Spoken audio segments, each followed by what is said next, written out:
अब से 1 साल पहले तोशाखाना के तहाइफ बेचने से मुताल्लिक इस प्रोग्राम में कई सवालात उठाए गए थे और वो सवालात साबिक वज़ीर आज़म इमरान खान पर उठाए गए थे, फराह गोगी पर उठाए गए थे, इमरान खान के मुशीर एहतसाब शहजाद अकबर पर उठाए गए थे। मगर उन सवालात का जवाब देने के बजाय इमरान खान ने मुख्तलिफ ममालिक में इस प्रोग्राम के खिलाफ लीगल नोटिस भिजवाए। मगर इसके बावजूद हम अपने मौक़िफ़ पर कायम रहे।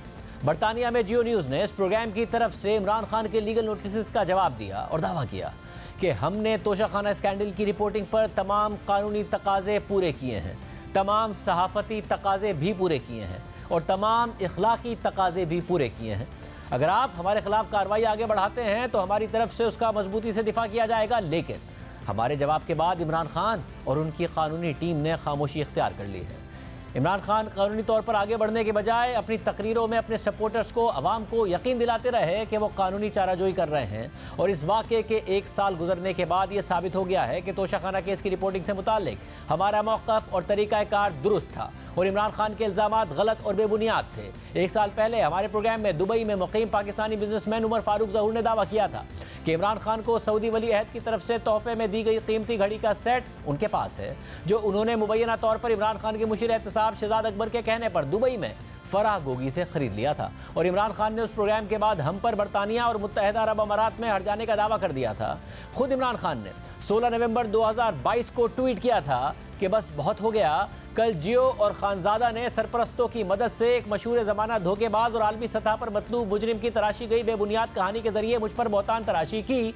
मैंने अपने वकला से बात की है और मैं जियो, खानजादा और इस धोखेबाज के खिलाफ पाकिस्तान में ही नहीं बल्कि बरतानिया और मुत्तहिदा अरब अमारात में भी कानूनी चाराजोई का इरादा रखता हूँ। फिर उसी दिन इमरान खान ने अपने खिताब के दौरान ये धमकी दोहराई और कहा कि मैं आज अफसोस से ये कहना चाहता हूँ कि हमारा जो इंसाफ का निज़ाम है उस पर मुझे उम्मीद नहीं है कि मुझे कोई इंसाफ मिलेगा। मैं जियो ग्रुप के खिलाफ लंदन में अब केस कर रहा हूँ। इसके बाद भी इमरान खान अवाम के सामने यही बात दोहराते रहे, बरतानिया के अदालती निज़ाम की तारीफ़ करते रहे, पाकिस्तान के अदालती निज़ाम से मायूसी का इजहार करते रहे। इमरान खान ने बाकायदा बरतानिया में हमारे खिलाफ कानूनी चाराजोई शुरू करते हुए हमें लीगल नोटिस भेजा।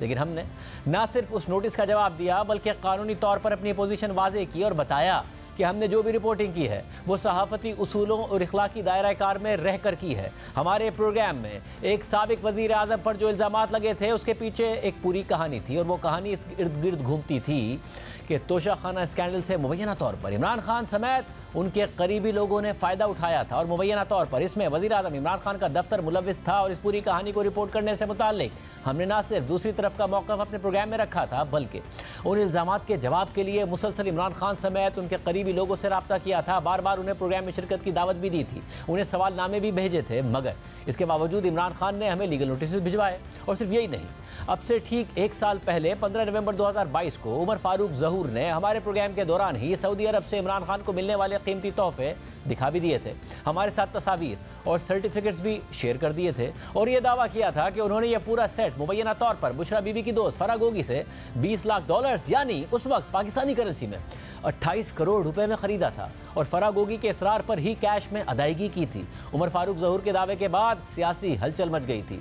इमरान खान पर कई अहम सवालात उठने लगे थे क्योंकि इस घड़ी की फ़रोख्त से मुतालिक इमरान खान के मौक़िफ़ और उमर फारूक ज़हूर के साथ मुबैना डील में पैसों का बहुत बड़ा फ़र्क सामने आ रहा था। इमरान खान ने इलेक्शन कमीशन में इस हवाले से मौक़िफ़ इख्तियार किया था कि तोशाखाना के इन तोहफ़े की कीमत 10 करोड़ से ज़ायद लगाई गई थी और उन्होंने ये सेट उसका 20% यानी 2 करोड़ 12 लाख रुपए अदा करके अपने पास रख लिया था और फिर बाद में 5 करोड़ 80 लाख रुपए में ये सेट फरोख्त कर दिया था। लेकिन इस पूरी ट्रांजैक्शन का इमरान खान ने कोई मनी ट्रेल नहीं दिया था। मगर घड़ी के मुबैना खरीदार उमर फारूक ज़हूर ने दावा कर दिया कि उन्होंने यह सेट खरीदने के लिए फराह गोगी को $20 लाख यानी 28 करोड़ रुपए अदा किए थे। ये इमरान खान साहब पर बहुत संगीन माली बेज़ाब्तगी का इल्ज़ाम था। एक वज़ीर आज़म की हैसियत से उन पर माली बेज़ाब्तगी का बहुत बड़ा इल्ज़ाम लगा दिया गया था जिसकी वजह से मुबैना तौर पर कौमी ख़जाने को करोड़ों रुपए का नुकसान पहुँचाया गया था। इस इंटरव्यू के फ़ौरन बाद ही हमने इमरान खान साहब के सामने चंद सवालात रखे, उनको और तहरीक इंसाफ के दीगर रहनुमाओं को अपने प्रोग्राम में आने की दावत दी, मगर किसी ने प्रोग्राम में शिरकत नहीं की और हमारे सवालात के जवाब देने के बजाय जियो न्यूज़ हमारे प्रोग्राम को निशाना बनाना शुरू कर दिया। हमारे खिलाफ पाकिस्तान, दुबई और बरतानिया में मुकदमा दायर करने की धमकी भी दे दी और बाद में हमें लीगल नोटिस भी भिजवा दिया जिसमें वो खुद गलत साबित हुए। एक तरफ इमरान खान समेत उनके करीबी लोग और तहरीक इंसाफ के रहनुमा हम पर मुकदमा करने की धमकी दे रहे थे, लेकिन इस पूरे तनाज़े का अहम किरदार जो बुशरा बीबी की दोस्त फराह गोगी हैं, जिनका नाम इस डील के हवाले से मुसलसल सामने आता रहा, उनसे मुताल्लिक इमरान खान अजीब व गरीब जवाब देकर उनका दिफा करते रहे। 1 मई 2022 को यानी अपनी हुकूमत जाने के 20 दिन बाद इमरान खान ने फराह गोगी का दिफा करते हुए कहा था कि मैं नैब से ये पूछना चाहता हूँ कि ये जो आपने फराह खान के ऊपर केस डाला है, ये किसी को भी दिखा दें कि ये कोई केस बन सकता है। वो कौन सी अवामी ओहदेदार है? वो तो एक रियल इस्टेट में काम करती है पिछले 20 साल से। ये सीधी सीधी इंतकामी कार्रवाई है। ये कहा गया कि फराह गोगी की दौलत में 3 साल में बड़ा इजाफा हुआ है। आप सिर्फ ये चेक कर लें कि रियल इस्टेट में जो पिछले 3 साल में पैसा बना है वो पाकिस्तान की तारीख में कभी नहीं बना। रियल इस्टेट के अंदर जिस तरह का पैसा है वो रियल इस्टेट के लोगों से पूछें तो सही कि उनकी दौलत में कितना इजाफा हुआ है। ये कोई क्राइम तो नहीं है।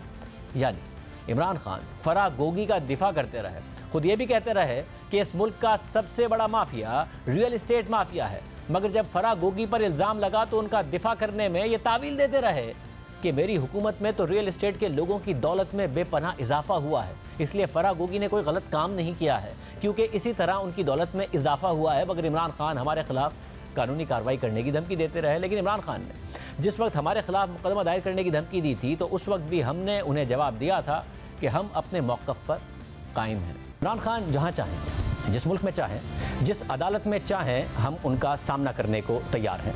मगर इमरान खान हमारे प्लेटफॉर्म या किसी भी फोरम पर हमारे उन सवालों का जवाब क्यों नहीं दे रहे हैं जो हम मुसलसल उनके सामने रख रहे हैं। इमरान खान साहब, उमर फारूक ज़हूर अगर आपके बकौल एक फ्रॉड भी है तो वो तोहफे जिसमें खाना काबा बना हुआ है और हीरे से भरी हुई घड़ी है, एक पेन जिसमें 1466 हीरे हैं, एक इंतहाई महंगे हीरे के साथ अंगूठी है और कफलिंग्स हैं, वो सऊदी वली अहद मोहम्मद बिन सलमान ने आपको दिए थे और इसलिए दिए थे कि आप पाकिस्तान के वज़ीर आज़म हैं। वो उसी उमर फारूक ज़हूर के पास मौजूद हैं जो बकौल आपके एक फ्रॉड है। इस मुल्क के अवाम ने 1.5 करोड़ से ज़्यादा वोट आपको दिए, मुल्क के वज़ीर आज़म आप बने, खुद को सादिक अमीन आप कहते हैं, रियासत मदीना के दावेदार आप हैं, खुलफाए राशिदीन की मिसाल आप देते हैं, अपनी तहरीक का आदत सल्लल्लाहु अलैहि वसल्लम की तकालीफ से मुवाजना आप करते हैं, इसलिए जवाब आपको देना है। आप हर मौके पर खुद पर उठने वाले सवालों का जवाब देने के बजाय दूसरों पर इल्ज़ामात की बौछार करके सिर्फ डिस्क्रेडिट ना करें, बल्कि अब आपको जवाब देने हैं। अगर आपका दावा है कि उमर फारूक ज़हूर की कहानी में झोल है तो आपकी कहानी में उससे ज़्यादा झोल है। अगर एक लम्हे के लिए मान लें कि उमर फारूक ज़हूर की कहानी आपके दावे के मुताबिक बिल्कुल झूठ है, तो आइए आपकी कहानी आवाम के सामने रख देते हैं। आपकी कहानी यह है कि आपने खुद बकौल आपके 10 करोड़ रुपए के तोहफे 5 करोड़ 70 लाख रुपए में इस्लामाबाद की एक लोकल मार्केट में एक खस्ता हाल दुकान में बेच दिए और उसकी बैंकिंग ट्रांजैक्शन भी आप दिखाने को तैयार नहीं। आप एक फोटोकॉपी हुए लेटर हेड पर एक हाथ से लिखी हुई रसीद दिखाकर चाहते हैं कि कौम यकीन करे कि तकरीबन 5.25 करोड़ की अदायगी इस रसीद के साथ इस दुकान पर हो गई है और अब मालिक भी दुकान बेचकर भाग गया है। जिस वक्त हम मौजूद हैं इस्लामाबाद की जिना सुपर मार्केट के अंदर मौजूद गोल मार्केट में, और ये वो दुकान है आर्ट ऑफ टाइम जिससे ये रसीद निकली है, जो कि रसीद है इमरान खान साहब को जो तोहफा दिया गया था क्राउन प्रिंस मोहम्मद बिन सलमान की तरफ से, कीमती घड़ी का, कीमती पेन और कफलिंग्स का। इस दुकान की ये रसीद है जो कि 22 जनवरी 2019 को जारी हुई है। यहाँ पर दुकान के मालिक बख्तियार हैं जो कि बता रहे हैं कि ये दुकान उन्होंने 2020 में ली है। इससे पहले मसूद साहब मालिक होते थे जो कि ये अपना कारोबार घड़ियों का करते थे, वो बेच के चले गए हैं और अब ये दुकान इनके पास है और इस कारोबार को चला रहे हैं। उनका ये कहना है कि नए मालिक का ये कहना है कि वो इस रसीद के हवाले से कुछ नहीं जानते। पहले फवाद चौधरी कह चुके हैं कि घड़ी मुल्क से बाहर बेच दी, तो क्या हो गया? वो रेफर कर रहे हैं कि घड़ी जो किसी ने बाहर के मुल्क में तोहफे में दी वो प्राइम मिनिस्टर ने खरीद ली गवर्नमेंट से और बाहर जाके बेच दी, तो मतलब इसमें क्या, तो फिर क्या जुर्म हुआ या मतलब इसमें क्या इरेगुलरिटी है? एतराज क्या है? 8-9 करोड़ रुपए की घड़ी हो या 10 की हो या 5 की हो या 2 की है, अगर मेरी घड़ी और मैंने बेच दी है तो उस पर तो कोई एतराज बनता नहीं है। और तहरीक इंसाफ का दावा है कि पाकिस्तान में ये घड़ी बेची गई है, दुकानदार का मगर नाम नहीं बता रहे हैं बल्कि छुपा रहे हैं। जिस डीलर को ये 5 करोड़ 70 लाख में ये बेचा गया, मेरी इतला के मुताबिक उस डीलर ने इसको सेट को आगे बेचा है, शायद इन्हीं हजरात को 6 करोड़ 10 लाख पे बेचा है। और वो डीलर भी जो था उसका नाम मैं अभी रिवील नहीं करूंगा क्योंकि वो अभी मुल्क से भागे हुए हैं, वो भी दुबई में है, क्योंकि जब हमारी हुकूमत गई तो FIA ने उस जो डीलर होता है उसको भी उठा लिया था, उसको अंदर भी किया हुआ था काफ़ी देर पे। उसके बाद जब उसको छोड़ा तो वो मुल्क डर के मारे मुल्क छोड़ के बाहर भागा हुआ है। इससे भी इंशाल्लाह आज राब्ता होगा और हकायक पता चल जाएंगे कि उन्होंने किसको बेचा, एग्जैक्टली कितने के बेचा। उस डीलर का नाम भी पता है, उनका नंबर भी पता है, उनको दुबई में उनका पता भी पता है। तो इंशाल्लाह ये भी हकायक सारे सामने आ जाएंगे, तो ये झूठ भी आपको एक आपके सामने अनअर्थ हो जाएगा। तो सवाल यह है कि अगर हुकूमत ने उसे गिरफ्तार किया और टारगेट किया तो इसका मतलब है हुकूमत को तो उसका नाम पता है, फिर आवाम से क्यों छुपा रहे हैं? क्यों उसका नाम और बैंकिंग ट्रांजैक्शन की पूरी मनी ट्रेल आवाम के सामने नहीं रख रहे हैं? फिर खान साहब, आप चाहते हैं कि कौम इस बात पर यकीन करे कि इस तोहफे में एक पेन जिसमें 1466 सिर्फ हीरे हैं, उसमें से पेन की कीमत निकाल दें। यह सोने का पेन है, इसमें से सोने की कीमत भी निकाल दें। ग्राफ, जो कि दुनिया का सबसे महंगा तरीन ब्रांड है, जिसने $55 मिलियन यानी तकरीबन 125 अरब रुपए की घड़ी भी बेची है, उसकी ब्रांड वैल्यू भी निकाल दें।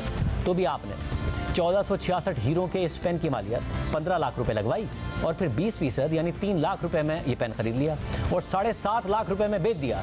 यानी आपने खान साहब एक हीरे की मालियत 1000 रुपये लगवाई और अदायगी 200 रुपये फ़ी हीरा की और 500 रुपये फ़ी हीरा में ये पेन बेच दिया।